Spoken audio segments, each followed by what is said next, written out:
All right, I want to give you some help with this comparative advantage worksheet. So I'm going to open it with .cub as usual. Yes, I want to create a duplicate.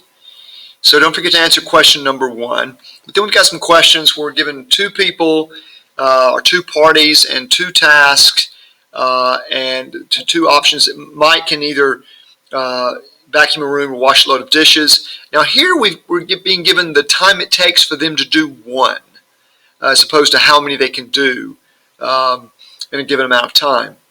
So pay attention to that.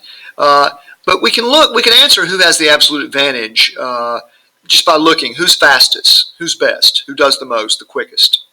That's pretty obvious. But to get the comparative advantage, we have to fill in these 4 blanks here, their opportunity cost. And the best way to do that is to take, for example, Mike's information here and reduce it down like it was a fraction to its lowest common denominator. And the lowest common denominator clearly is 30, and it goes into 30 one time, and it goes into 60 2 times, obviously. And Debbie's real simple here because her lowest common denominator is 45, and 45 goes into 45, each of these one time.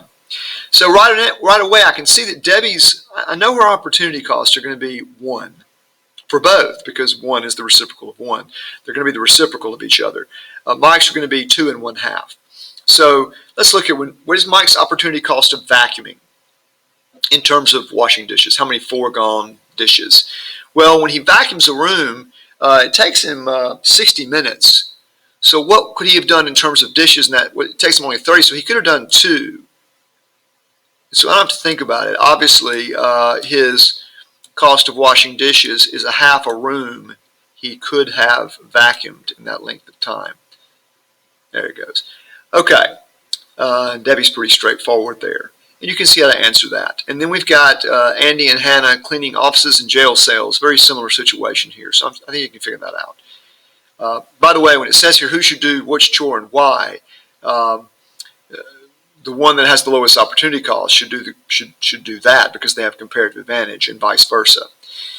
Now we got a little bit different situation here. We've got the U.S. and Japan making cars and computers, and we're told how many they can make with a given set of resources. But again, we use our same technique. The U.S. has 12 and 4 here, so obviously 4 is the lowest common denominator. It's going to go into 12 3 times. I don't know how that's going to look. No, not too bad. All right, and 4 goes into 4 one time. So I know that the U.S.'s opportunity costs are going to be 3 1/3.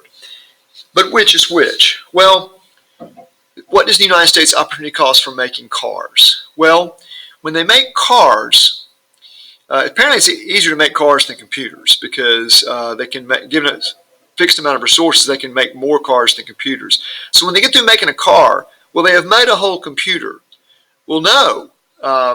In fact, down here we can say what is the U.S.'s opportunity cost for making computers. We know that it's 3 cars because the time it takes to make one computer, you could have made 3 cars. And so what's the U.S.'s opportunity cost for making cars? Well, it's 1/3 of a computer. All right, see how that works? How does that look? Oh, not too bad. All right, and then based on that, you can answer these questions. And then give a shot at this question here, and that will complete your comparative advantage worksheet.